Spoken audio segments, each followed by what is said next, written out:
Monsieur le ministre, toutes les demandes d'accréditation de la presse étrangère pour la couverture de la campagne électorale ont été rejetées par le gouvernement. Comment interpréter cette décision d'exclure la presse étrangère? À ce sujet, il me faut indiquer trois choses. Premièrement, l'accréditation est une possibilité offerte à un État souverain.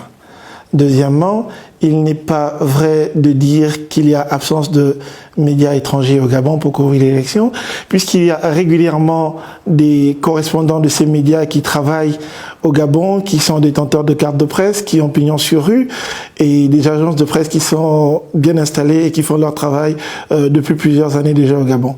Donc, ces médias étrangers sont effectivement présents au Gabon. Le troisième fait à indiquer, c'est de rappeler quand même qu'en 2016, nous avons eu des journalistes qui ont fait le choix d'être militants, dont les papiers n'étaient pas neutres, les papiers étaient totalement colorés, ils avaient pris position et ça n'a pas été de nature à faciliter les choses pour le gouvernement gabonais. Aucun débat électoral n'a été organisé entre les candidats, ce qui n'a pas permis aux électeurs de confronter les différentes offres électorales. Est-ce que cette décision ne pourrait pas biaiser le choix de certains électeurs? En réalité, pour comprendre le fonctionnement de la séquence électorale au Gabon, il faut regarder les institutions qu'ils ont mises en place. Les acteurs politiques ont décidé de la mise en place de certains organes, dont la haute autorité de la communication qui gère les temps d'antenne durant la période électorale. C'est à cette autorité autonome et indépendante qui revient d'organiser les débats. Mais on peut aller plus loin. Le Parti démocratique gabonais, par son candidat, a fait le choix du terrain.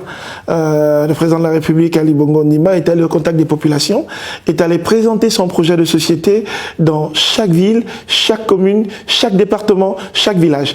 Et les populations ont eu l'occasion de l'entendre, de poser des questions à travers parfois des formats beaucoup plus restreints, des actions de proximité où il a pu échanger directement avec les populations en dehors des meetings que nous avons pu animer.